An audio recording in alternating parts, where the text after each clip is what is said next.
Hey everyone! The only thing that sucks about Tesla is how it eats up tires. This car currently has about 10,000 miles on it. Let me show you what my tires look like.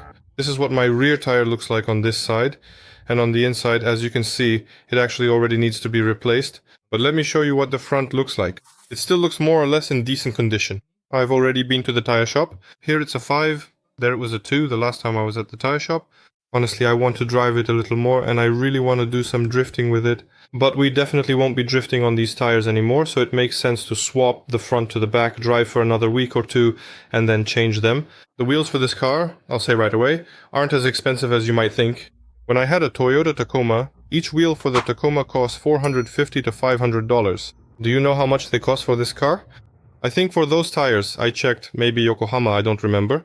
The total cost for the whole set was, I believe, $1,500 or $1,600 with taxes. So basically, it turned out that one wheel costs $430 plus labor and taxes. Well, in any case, you could say that's not too expensive for the size of wheel that's on here. By the way, if you didn't notice, this car has Pirelli Scorpion tires, which we won't be buying again because they're too weak for this wheel. And here we have a diameter of 285-65 R20.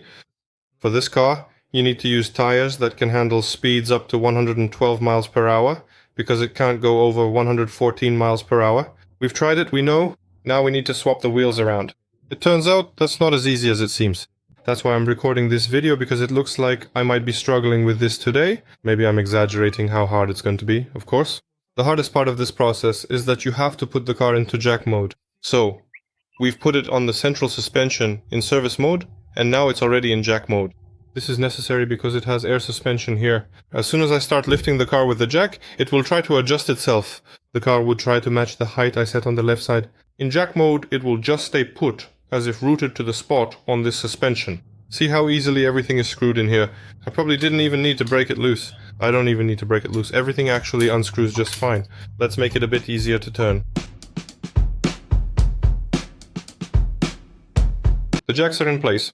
This one's a 3-ton jack, that one's a 2-ton, and that should be enough for me, in principle. My car weighs 7,240 pounds, so that's the current weight of my car. According to the technical passport, the car's weight is 6,400 if I'm not mistaken. 6,400 pounds. We're going to distribute the weight across these two jacks, so I think that will be more than enough for us. I'm not going to do it crisscross, just front to back, back to front.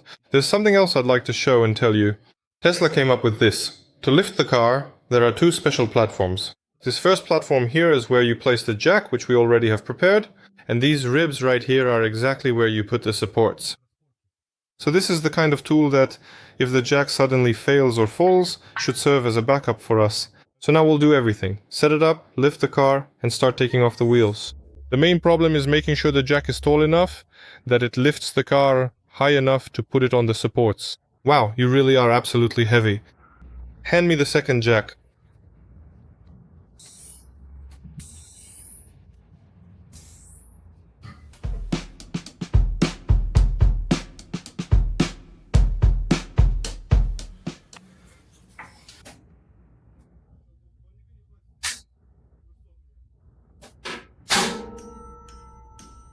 Those are some really scary sounds, but we're definitely hanging in there.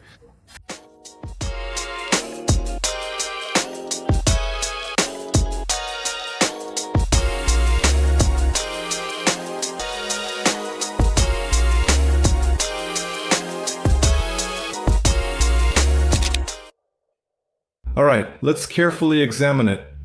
Now we're in a situation where our rear wheel is off just fine, and the front one as well is off too.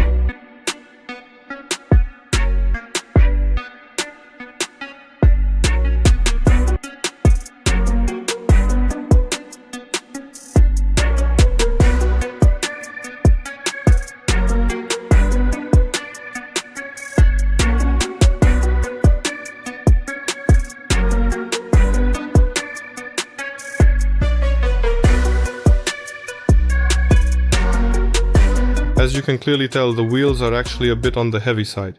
So it turns out that when going into a turn, the Tesla tends to skid quite a bit, so much that the rear tires wear out more than the front ones.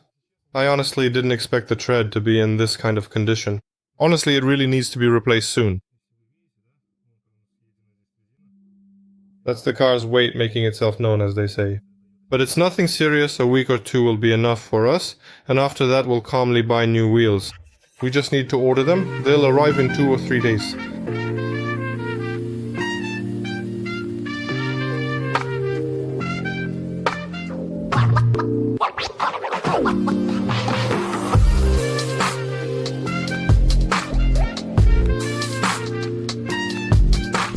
Honestly, I was more worried that my foundation would crack from the weight shifting onto the small wheels. But it's fine, everything's okay. Now, as they say, next one. So, I'll take this opportunity while we have both wheels off. First of all, let's take another look at their condition. Our brake discs, as you know, or if you don't, then basically, Tesla mainly brakes using the motors, so that regenerative braking charges the battery in reverse. By the way, look how clean and neat it is. Well, obviously everything is covered here, but if you look where we can reach, you see how clean and tidy everything is? Nothing is rusting or rotting. That's a feature of Texas. Plus you have aluminum alloys and everything else here. Look, here's our brake pad. I'd even say you could call it untouched. Let's take a look at the rear. Overall, things are good here actually. There's even less wear. Everything looks nice, clean and tidy. No cracks are visible yet, but it's still too early to say anything. Alright, that's it. Let's put the wheels back on.